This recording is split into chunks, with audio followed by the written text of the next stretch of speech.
Afternoon, everyone. Welcome to the Halftime Club again. Some of you may have been on our previous one, and we hope you enjoyed it. And some of you may be new as well. So just to give a little insight, so today's focus will be around another principle of play. However, our focus will now go to a defending principle. So the one we're going to look at today is called delay. And this is quite a broad principle. So the reason I say that is because it can be interpreted in lots of different ways, depending on how you choose to play the game and depending in the moment you find yourself within. So we're going to go through it nice and slow today because there can be quite a lot of detail that goes into it. So as normal, the workshop will break down to the following sort of elements. We will have the principles of play, and we'll go over that again for those that aren't familiar. We'll be breaking down what delay is. We'll look at why delay is not always the first priority when defending. We'll look at why delaying is about context, as mentioned previously. We'll look at how we might design a simple session to support the principle of delay to come out and how we bring that to life. And we'll be zooming into some detail as well regarding delay. And then finally, just some simple considerations when coaching in your setting.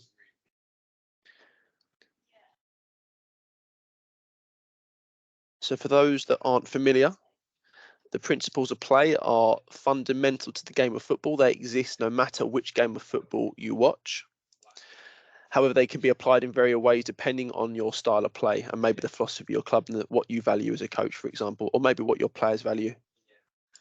So, for example, just as they come up onto the screen here. So the example I used last week, for example, with Liverpool may choose to press closer to the opponent's goal, highlighting the pressing element principle of play, and someone like Atletico Madrid may choose to press closer to their own goal. And that way, again, as it shows, pressing as an example is always there, always present during the game. However, how you choose to interpret that and apply it is down to your style of play. So the principles of play are a useful way to diagnose and resolve football problems that may arise in the game. Therefore, if something's going amiss, especially when you're doing a training practice or on a match day, it probably means one of the principles of play aren't being delivered effectively in that moment. And it will then help you as a coach guide your attention and guide your observations toward that.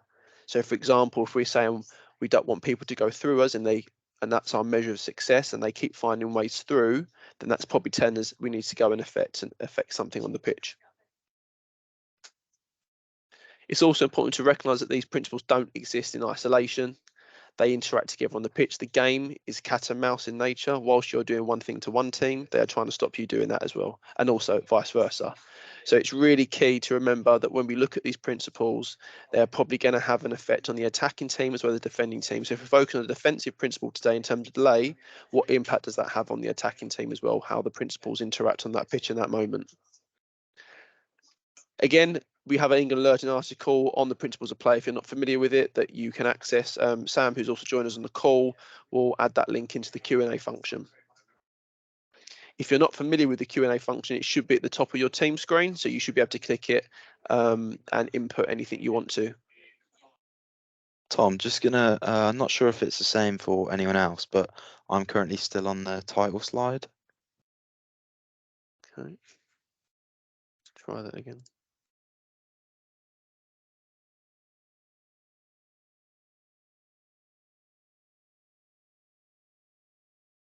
Yeah, perfect. Got it now. Is that better?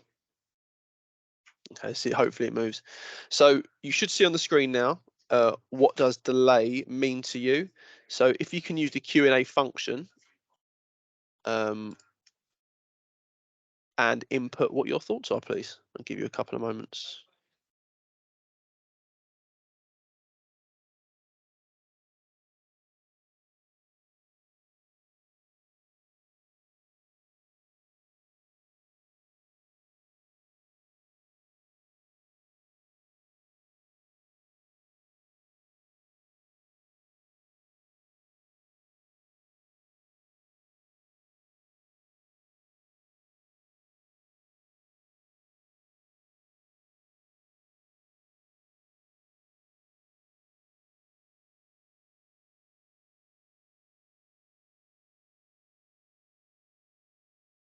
Thanks. So Mark's written slowing down the attack, so to enable your teammates to come and support. Gavin has shared holding up play whilst you get back into shape. Michelle spoke about delay the opposition attacking play to enable your team to regroup and defend as a unit.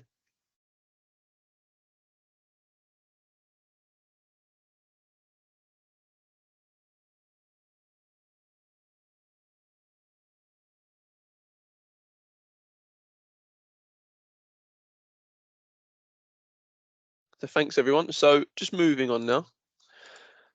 So we've got another one here coming through. Defending in a way to allow your teammates to get into a defensive shape, holding up the attacking team to get back into shape. Okay, thanks for that, Daniel. So the reason I posed that question first is there can be quite a variation sometimes of what delay means. So if I had to pick out some of the key words here, it's about getting, or key terms and phrases about getting back into shape, holding up the attacking team, being able to regroup, slowing down to allow support from their teammates. So there's quite a broad area on this. So we're going to break it down into just a couple of simple little areas, and this is by no means perfect, but hopefully it just gets you to think about things in a more in a way which breaks it down, and hopefully it's more applicable to you in your setting. So delay is about reducing the speed at which the other team can penetrate. So that's the way that I interpret it in terms of when I think about it as a topic area. Can I reduce the speed at which they penetrate? And there may be a couple of reasons why we do this. So we can allow for defensive help, such as support and cover, and we'll go into that in a bit more detail in a moment. Or it might be to reduce the progress forwards, because, for example, they may be getting closer to our goal. Therefore, delay can be interpreted as deliberately giving up something to regain an advantage in that situation. See, it might be that I decide I don't want to go and win the ball now because I'm giving them time on the ball because I've decided I need help or I need to reduce their progress forwards. It is also important to consider how the different football techniques, especially the defensive ones, when we don't have the ball, will impact on this principle. So you may notice the term pressing there is an action as well as a principle of play. But when we use it in terms of techniques, we're speaking about how we actually go and press that individual ball in that moment, rather than actually an overall dynamic of the game. So pressing, challenging, which would be going to impact the ball, intercepting, which would be trying to impact the ball before the person receives it, marking, which can link into tracking and how you might block someone or stand next to them, and then covering and recovering, which we'll go into a little bit later. So before we then move on to a little bit more detail, sometimes what I come across, especially in my coach education setting, is delays the first priority when defending. Now, I think the key thing to understand is, and I think this comes from, there's so much information out there that's readily available online and stuff like that, and you may be familiar with deny, delay, defend. Quite often, delay is the first thing we speak about when we go towards the ball, and sometimes it gets confused with the idea of slowing down when you go to engage someone on the ball. Now, what we're going to look at, actually, delay isn't the first priority, depending on the context you find yourself within on the pitch. So some of this may sound obvious, but hopefully, again, it just gets you to think a little bit more detail regarding the principle of delay. So our aim, when we don't have the ball, is generally to win it back. And we do that because we want to stop them penetrating. Sometimes we can win it back early or quickly, and sometimes we may have to win it back a little bit later. Therefore, there will be moments where we do not need to delay the opponent because there actually is an opportunity to win the ball instead. So hopefully what we're trying to build up here is the idea that depending on the situation you find yourself on the pitch, delay may not always be the first priority. It actually becomes a choice depending on the situation you find yourself within. So just on that, so thinking back to the technical words we use around challenging, intercepting and pressing, we're going to pick one out here. Use the Q&A function. Consider what impact the word delay may have on the technical skill of intercepting. So if we say delay is the first priority as example, what impact unintentionally could that have on us practicing the skill of interceptions? So use the Q&A function to have a little look.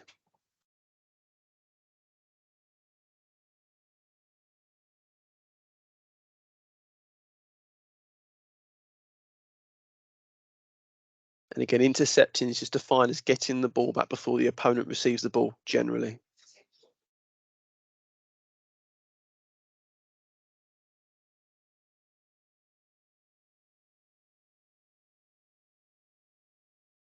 just to sort of nudge your thinking along. There will be players on the team that will be closest to the ball, and there'll be other players that aren't so close. So just think about that as well.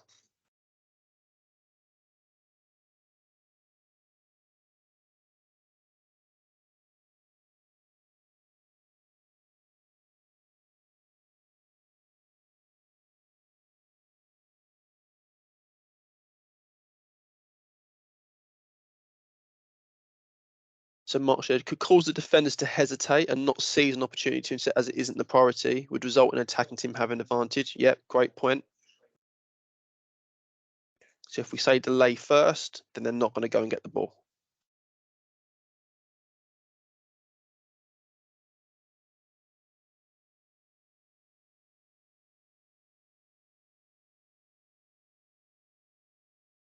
Gavin said, allowing the opposition to have more possession, potentially the opposition will be able to move it into the final area easier. Yep.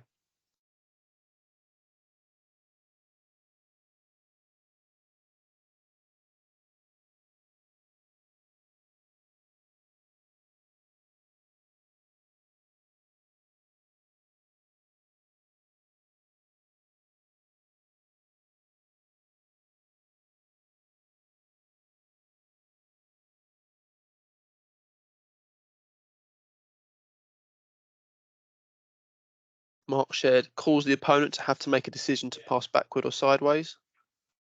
And Vishal said, it may limit the team's ability to counter.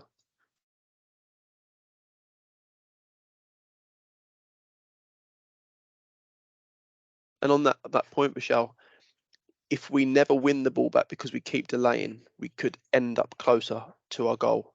And the closer we get to our goal, the more space available in front of us that we then need to find a way to exploit. So it's just something to consider. Hopefully this brings up back the idea that delay is quite nuanced. There's quite a lot of variation to it. It completely depends on the context you're in. Right, so thanks everyone. So just moving on. So if we want to support the development, especially of skillful defensive players, then we need to consider the impact that the word delay might have on our players. If we want to expose them to key technical skills like intercepting, and we use the term delay, we need to probably make sure that when we explain it to the people we're coaching, what we aren't saying is it must mean you slow down all the time. It's just a term utilized to mean, can we put ourselves in a position where we can get defensive help or reduce their progress forwards? It doesn't mean necessarily just to slow down every time.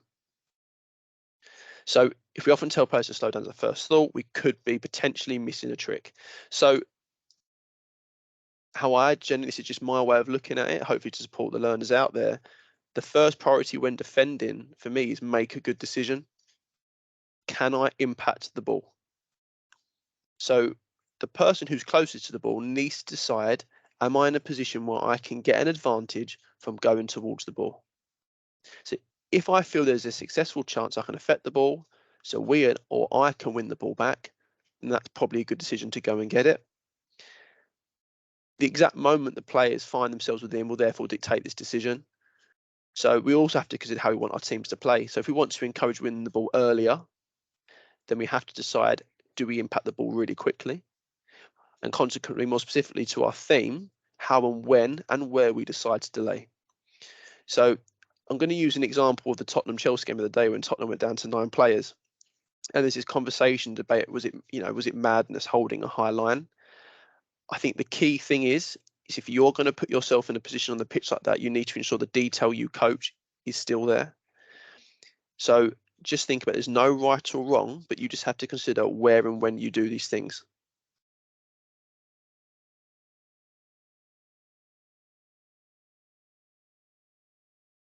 So just on that, so to help players make the right decision, there may be some questions which may inform the player's decision in that moment. Now, I think the key thing is we don't want players to recite these questions. I'm just providing you a little bit of an insight into what they may have to think to go through. So it could be, is that individual player quicker than me?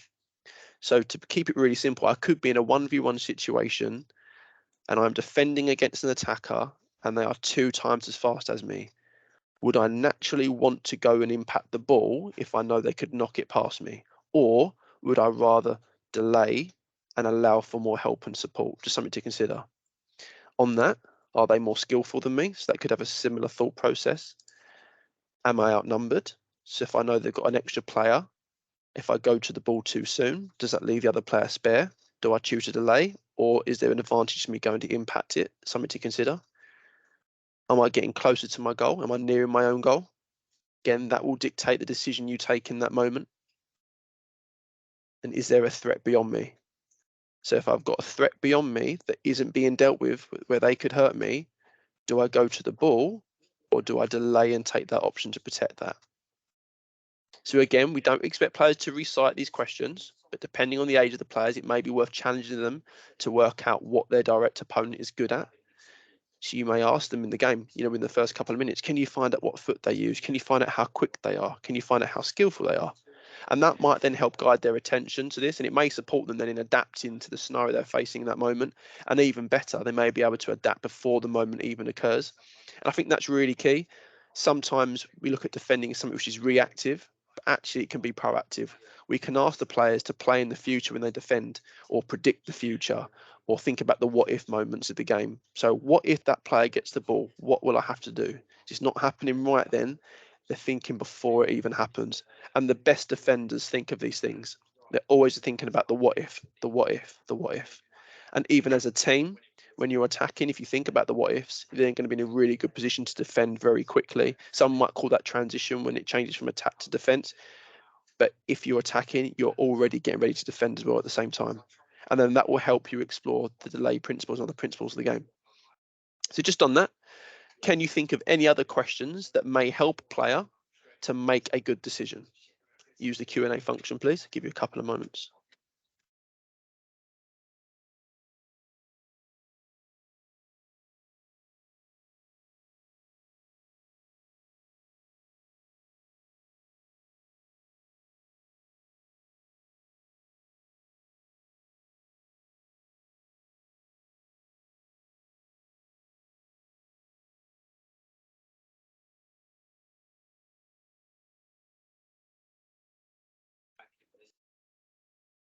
Yeah, great question. Where are you on in the pitch? Thanks, Daniel.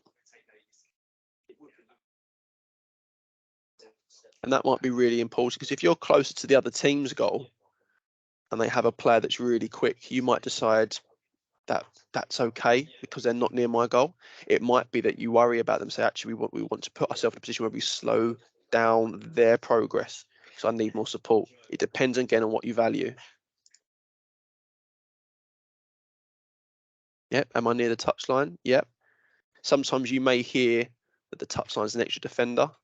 So if you choose to show towards the touchline, then you may actually put yourself in an advantage to go and impact the ball and win it. Vice versa, if you know someone's really quick and they knock the ball past you, like Gareth Bale did, if anyone remembers that when he ran off the pitch and around, that may be a decision to make that I need to delay to reduce their progress.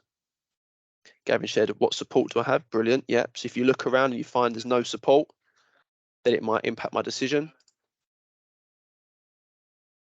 Chris said, my body position. Am I already on the move? Yep. It's a good point. We'll speak about that in a moment regarding body position and where we might apply our weight and not apply our weight.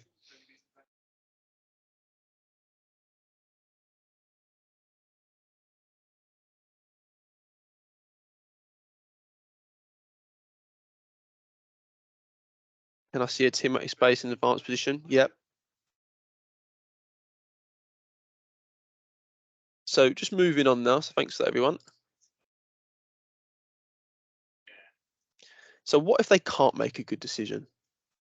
Now, what if they decide in that moment? So being specific to the principle of delay, if we can't impact the ball, what ways may we choose to delay? So we're now going to think about how we may use the techniques on the right-hand side, which will come up in the moment. So to allow time for defensive help or to reduce progress forwards. So we're going to look at a lot more detail now. So first of all, before we get into that, just seeing Daniel's comment there, is the team in a defensive shape already? Yeah, that could be. Yeah, really good point. If we're in that shape and we're already organised, so we've gone from an unorganised defending to organised, then it may change what we decide to do.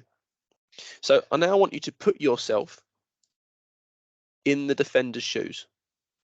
Now I'm conscious these aren't football boots, by the way, but that was just the best picture I found. So we're going to go through a couple of scenarios. So I want you to imagine you are the defender that is closest to the ball. So we are going to look at a few scenarios which will hopefully get you to consider how we might apply the delaying principle in different ways to allow for defensive help and or to reduce progress. So scenario 1. The opponent has a fast and skillful winger that will cross as soon as they go past you. And you've said to your teammates as a player, they are faster than me. So what do we need to prevent happening and how may I go about it? By the way, there'll be lots of variation in your answers on this, and there's no right or wrong because we're just painting some simple little ideas. But I just want you to think about what do we need to prevent and how may I go about this, knowing that they are faster than me, and if they beat me, they're going to cross.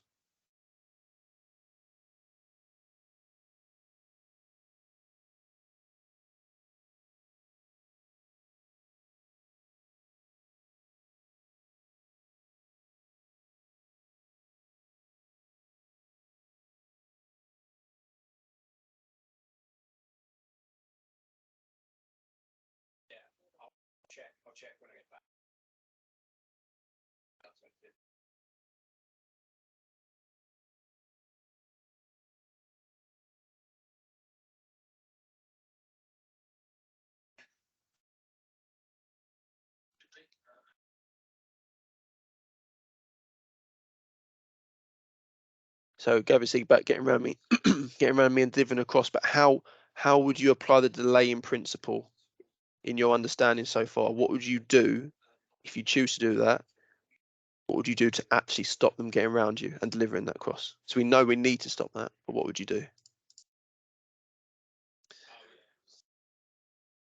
So Vishal's going to prevent the player going past you, leave more space between you and the attacker. Yep. So if I know they're faster than me, if I increase the space between me and them, then I'm probably going to give myself that advantage in that race. Mark said, prevent them from going on the outside of you. Body shape shows them inside and cut off the channel. Force them to run to potentially another centre back. Yeah, possibly. Again, that's a decision to make whether you show inside or outside. That's up to you. And that may be, again, does that delay them to show them into the defensive help that we spoke about? Chris said, potentially show them inside down the middle. Yep. Be more congested. Yep, possibly. Yep.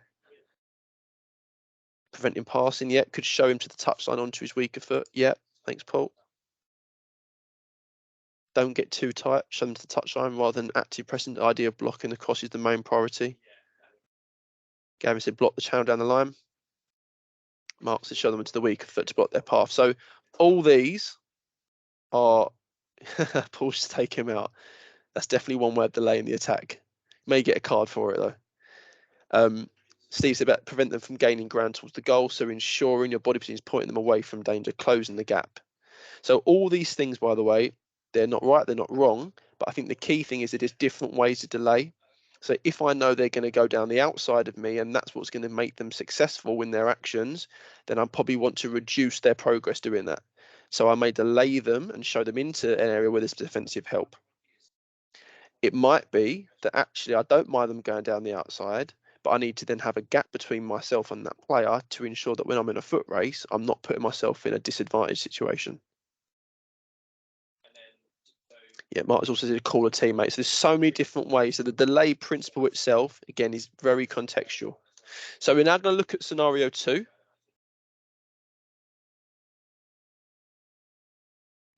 So their striker has arrived in the box with the ball, ready to shoot. You are the nearest defender. What do we need to prevent happening and how may I go about it? How do I use the delay? Should I delay? If so, why? If not, why? How may you go about it?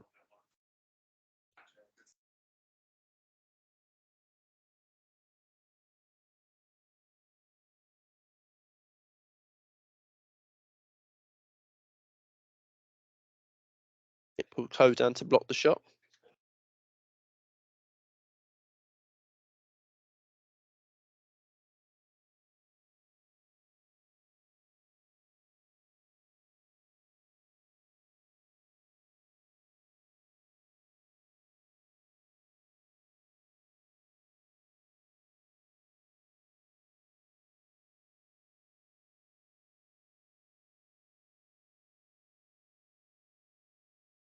You ever said put yourself between the player, ball, and the goal? Yeah, Chris was like, in a risky area, the pitch striker is preparing to shoot. I'd say engage and block the shot. Michelle said, prevent the shot, don't delay, go straight in for a block. Yeah, Mark said, show on to the week if you have a choice. I think there's similar things here, and I think the key thing here, and this was kind of a bit of a trick question.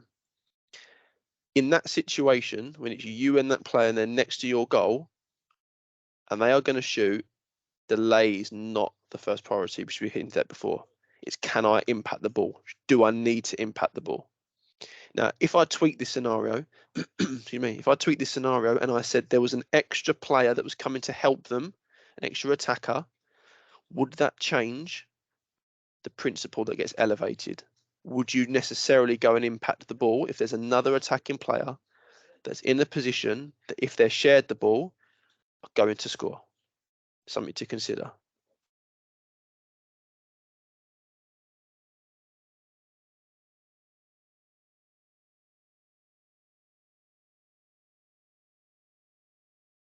Daniel said, close the space, don't jump in, cut off any angle to goal.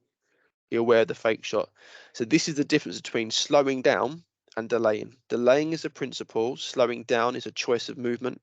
Because if you slow down, sometimes it might allow you to change direction. If you go in too fast, you can't change your movement. Yeah, Vijay, yeah, of course, you're just between you and the other player, of course. I haven't had that in there, it's just kept it quite open and broad. Thanks, everyone. So moving on to scenario 3.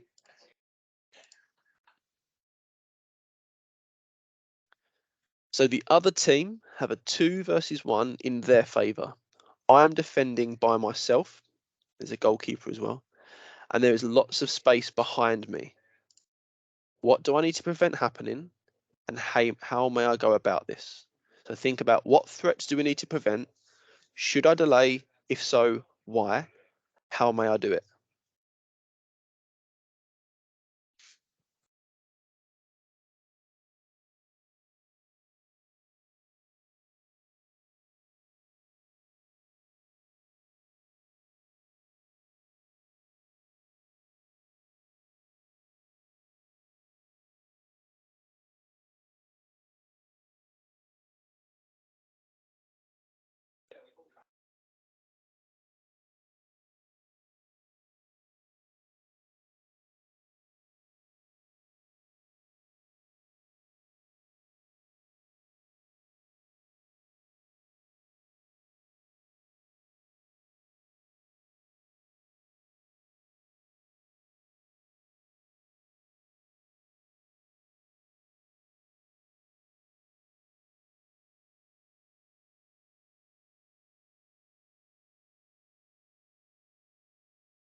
So Chris has said, position myself in a way that I can see the player and the ball and be in a position to respond to either the 1v1 or the pass when we reach an area closer to the goal. Yes, that's probably key. We're going to speak about at the moment. In a position where I can see the ball and the other teammate.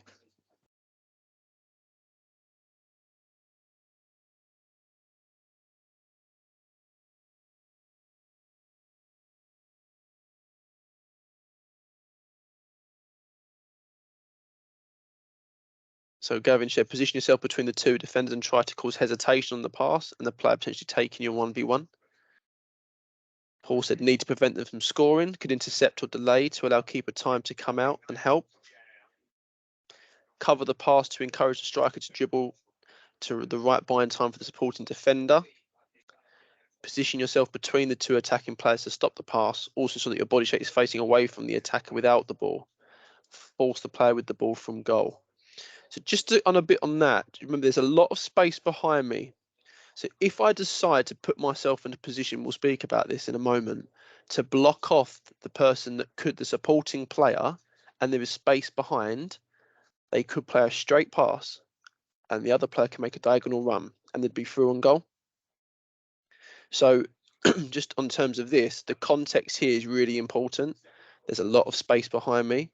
If I can't impact the ball and I cut off the pass when there's too much space behind me to control, I may actually be allowing them a free route onto goal. So just something to consider. So the detail in the question is really important here.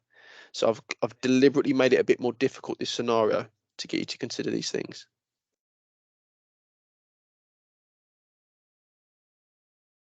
All right, thanks for that, everyone. So just reading a couple of the notes. Right, so just on that then, yeah, Mike, great point about the keeper as a defender, and we can get onto this in a moment, but that also links in to that Tottenham-Chelsea game when Vicario was that player that was sweeping up behind. If there is space behind and you decide to engage high without being able to impact the ball, then we must be ready to defend the space behind. So it's really key. Right, so we're now going to look at some components to building a session. And this will begin to highlight some of the key components that are required to work at the delay in principle. So just go back and think back to some of the components we looked at. So why do we choose delay? So it's generally because we are in a situation that does not provide us an advantage to win it back immediately. Therefore, delaying may allow us to gain defensive help, and it may also help us to reduce progress of the opposition. Therefore, these are probably key to design into your practice. So I would want to emphasize again, and I said this in the previous webinar, those that are present on it, we are going to build a simple session because we want to emphasize to the players that the task is clear, so they spend less time working out the practice and actually more time working out to find solutions and getting experience. For coaching is about building experiences for the players. Sometimes we want some tougher experiences, sometimes we want some successful ones, but in terms of delay, generally it is an experience that players aren't practicing enough. So again, sometimes they'll find this stuff out, but it's really important that as a coach, you understand the underpinning detail to the delay in principle, so that then if they do have an issue with solving the problem, you have the skill set and the knowledge to, you might not give them all that knowledge at that moment. It's just at that moment you have the knowledge to pass on if they require and need a bit of support. And don't forget that is your role as a coach. It isn't just to facilitate, it's also to support and nudge their learning. So I've chosen a rectangular pitch just because it happens to look like the shape they're fine on the match day. Again, I always say feel free to explore different shaped areas, see what returns you get. This is just one way I'm presenting. So I've decided to include a goalkeeper with their box. Okay, so I've added a goal. And so in terms of the delay in principle, one of the questions we spoke about in terms of context, which might affect my decision, is where I am on the pitch. So I've decided to put this player or this practice, for example, in a position near to a goal. And it's really important that when we put a goalkeeper on the pitch, we include a box. Because if we're speaking about possibly defending the space behind people, in the box, they can use their hands, out of box, they can't. And that will impact the type of movements and decisions they make. So if we are going to put a goalkeeper in goal, it is really important that we link it to the rules of the game and they're able to apply them rules because there's a box available. How big you decide to make that box or how small you decide to make that box is up to you, but there definitely needs to be that in there to allow them to play to the rules of the game. So going forwards, I've also added a single defender. And the reason I've added a single defender to start with, okay, is that for a little bit of context, this defender, who happens to play at centre back, will typically dive into everything. So I felt that this practice may help him to consider and explore different ways to engage the opponent.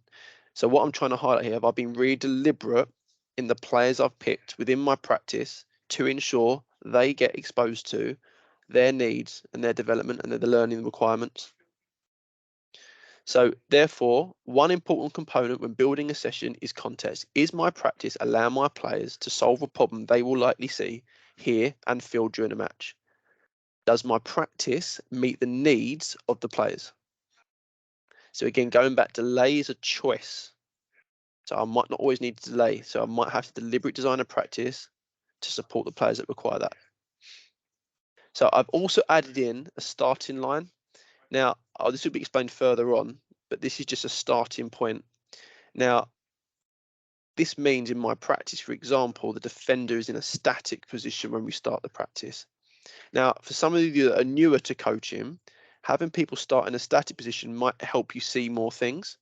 Now, the game is real, the game moves, the game is dynamic. So if we can unlock that player eventually within our practice, then actually we get better at coaching live in the moment. But sometimes to start off with, you might want to have them start in a static position just to help you see and observe the detail required.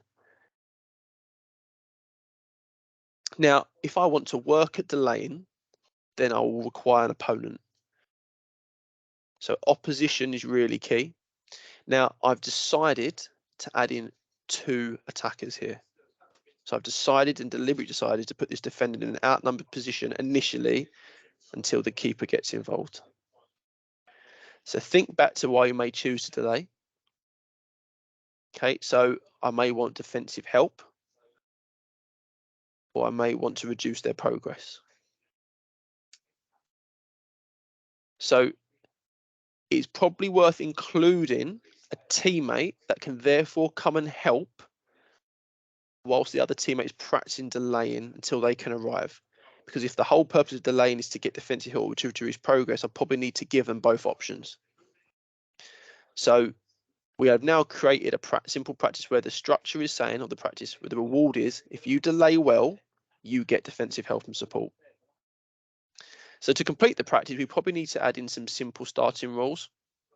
So one way might be able to say that once the red stripe team leave their end zone to attack the goal, the resting yellow banded player that can be seen on the outside of the pitch now can then run into the practice to help.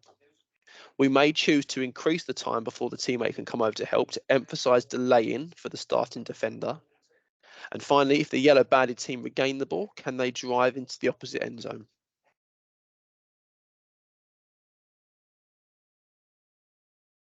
I may also choose to change the start positions of the resting teammate and the starting position of the defender so that they can work at different problems. We could also change the red stripe positions as well. Therefore, variation is something key to consider. So, for example, if you witness or you observe a match day and you find your defender's up against a striker, then it might be worth having that striker start in them positions earlier on to ensure that that defender gets to practice the things that he felt in the match or she felt in the match. So all this links to the step framework: changing space, changing the task, changing the position of people, or using the people that need to be in their positions so they get to experience what they would feel on a match day, for example. So just moving on quickly there. So we're now going to zoom into a little bit more detail. So hopefully there's a little bit of an insight there into what some key components of practice might require to allow the team to work at the delaying principle should they need it in that context. So I'm using a similar design to last webinar, if you were present on that. So first of all, I'm going to introduce something I call the ripple effect, and that is based on where the ball is. So I want you to think about like a pebble dropping into water. Okay, so, and that is depending on where the ball is. So hopefully you can see that on the screen there. So wherever the ball is, imagine it dropping into a river or a body of water, and there's ripple effects coming out. Now, the yellow banded team are attacking to the right-hand side, so into the red stripe team's end zone. Therefore, the red stripe team are currently defending this area. So the ripple effect helps us to work out what defender is closest to the ball and in what direction, and what defenders are furthest from the ball. So the team attacking to the right. Yeah. So the black line is now on the screen. Just helps us to visualize whether the defender is between the ball and the end zone or the goal they're defending, or are they the opposite side? And this might then help us diagnose, especially as a coach, or even when we speak to players, about what their role might be on the pitch. So the closest defender is currently between the ball and the end zone they're protecting, whereas the furthest defender isn't in this position. I think the ripple effect just helps us who's on the ball and who's around and who's away. So first of all, we will look at the closest defender only. In this situation, so I've just took out the other defender that could recover here, by the way. So in this situation, that red stripe defender is outnumbered.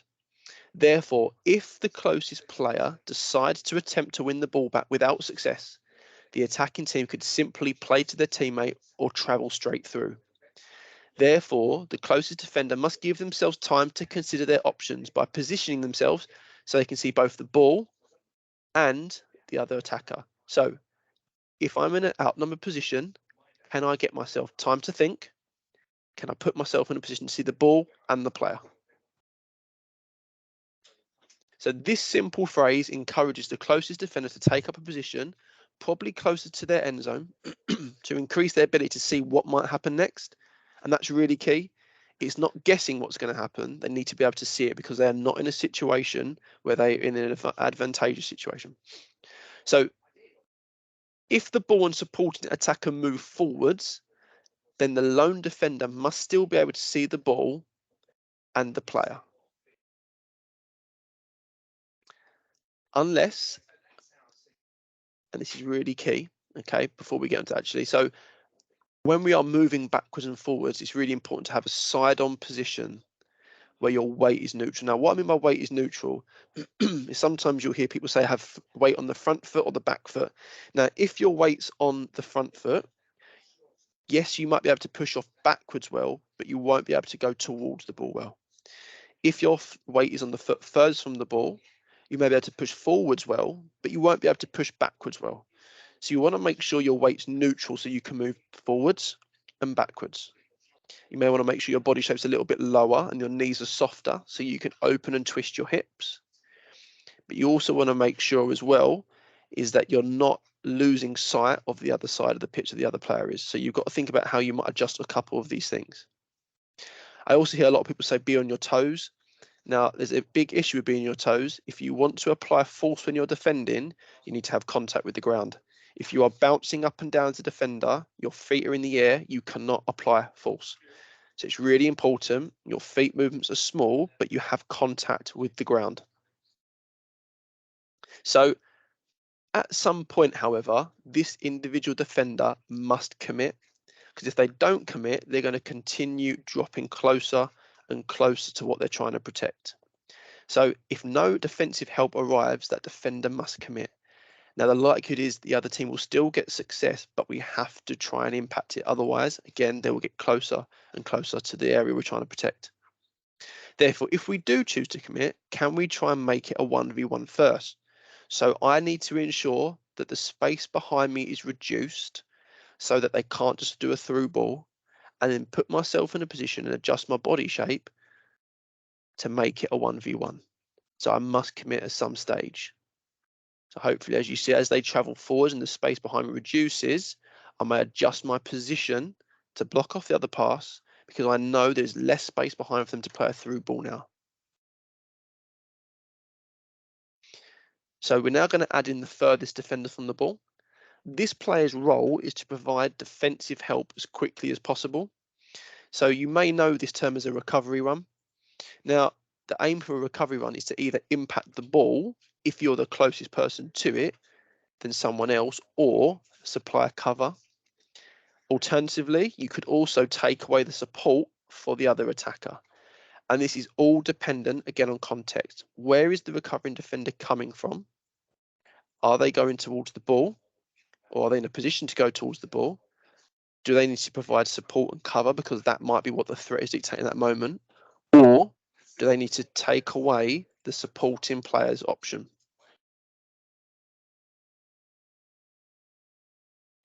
I think really is what it's really key to emphasize, especially with young players, especially with defending can be quite a difficult topic to bring about a lot of intensity. All recoveries are sprints. Now, if there was a goal in this practice, then we could argue that you may provide a little bit more detail, say, can you recover to the nearest post? But I've used an end zone, for example, just to keep it simple. Can we just get back as quick as we can? Can you go to the ball? Can you supply cover and support and defensive help? Or can you take away options? So apply pressure to the ball. Can I supply cover, or do I need to destroy support? But the most important thing is find the shortest route to that job. So if you recognize what job you need to do, can you find the shortest and quickest route to do it? So all these elements, again, link into the skill capabilities that you'll find online on the England Learning website. Again, nothing new there, something you have to explore around the movement, the timing of delaying. But I think the key message is that it is all to do with context. So some considerations when coaching: be considerate of the impact of your language you use. So delay can often be a choice. It's not necessarily a rule that's given. It's not the first priority. Be a little bit of a highlight, the role of the goalkeeper. We didn't go into a lot of depth on it just because of time constraints. However, the keeper is probably going to be important in defending the space behind if we choose to delay, and especially if we're outnumbered. Let players explore, guide their attention to the details that matter. So I think about them questions that we think about, how do we make a good decision? We are guiding players' attention to recognise these things in that moment. But we don't need them to remember it consciously. You just need to put them in situations where they get lots of opportunities to practice it. And then your job is to keep nudging them along. Provide encouragement. And I think this is especially key as well, especially when you work at things where they're outnumbered. They are not expected to get success. What they're expected to do is to try and find a situation that makes it more advantageous for them to go and impact the play and impact the ball. It won't always work. So if you set up a practice and an important measure for you when you're defending outnumbered, for example, is how many goals are we stopping, just consider if that's what you say to players, we must stop every attack. It may be quite unrealistic. And again, have fun trying things out as a coach. So just to summarise the workshop. So delay is about reducing progress forwards to regain our advantage. Delay is often a choice. It's not a given rule. First priority is make a good decision, which generally comes across to the question, can I impact the ball and do I need to impact the ball? Context is key to every situation, especially when defending. Consider near, close and far away from the ball. Think about that ripple effect. Importance of the goalkeeper. Guide players to search the threat early. So I know we highlighted this a bit earlier. If you can get players to recognise when things may happen before they do, they're probably going to be really effective at defending going forwards rather than just being reactive. And then the technical detail. There's lots to explore, by the way, which is difficult based on the constraints of an online workshop to deliver. Hopefully, I feel like I've done a good enough job to get that across to yourself, and if you can feed that back to me as well. So thanks for joining.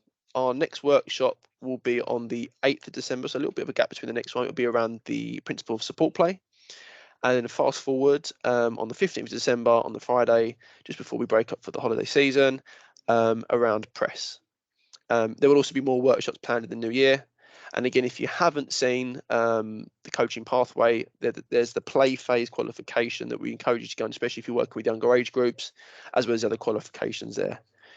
So thanks for joining. If you have any questions you want to add on the Q&A function regarding today's workshop, please drop them in and I will do our best to answer. And then we'll finish up at 1 o'clock.